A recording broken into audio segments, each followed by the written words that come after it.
বিশ্ব এইডস দিবস 23শে নভেম্বর 2024 বিশ্ব এইডস দিবস উপলক্ষে Jagannath Gupta institute of medical সায়েন্সে এক মানবিক উদ্যোগ নিতে দেখা গেল। সোনাগাছির 100 জন নারীর জন্য বিনামূল্যে এইডস পরীক্ষার উদ্যোগ নেয় এই জগন্নাথ গুপ্ত হাসপাতাল। এই হাসপাতালের মেন উদ্দেশ্য ছিল সচেতনতা বৃদ্ধি, প্রাথমিক শনাক্তকরণে উৎসাহ প্রদান করা, এইচআইভি এইডস প্রতিরোধের প্রয়োজনীয় যত্ন ও নির্দেশনা প্রদান।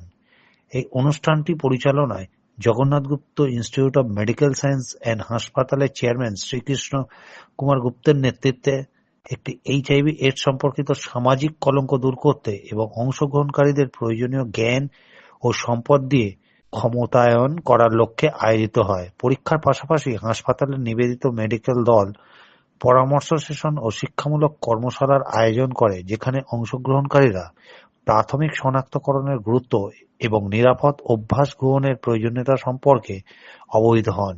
এখানে অনেক বিশিষ্ট ব্যক্তিরা এসেছিলেন, তাদের মুখে এই বক্তব্যগুলো শুনুন। ये सब चीजों का सफरिंग होता है, हम उनको अपने हॉस्पिटल में ले आए, एम्बुलेंस भेजें उनके घर पे, एम्बुलेंस से हम उनको पेशेंट को ट्रीटमेंट करें। अगर जरूरत पड़े कोई ऑपरेशन करने का जरूरत पड़े, अगर कोई और ट्रीटमेंट करने का, कोई अगर बड़ा केस प्रॉब्लम भी है उसको भी सॉल्व करने का, हम पूरा इस वर्क को सपोर्ट करने की अपने हॉस्पिटल तरफ से कोशिश करेंगे।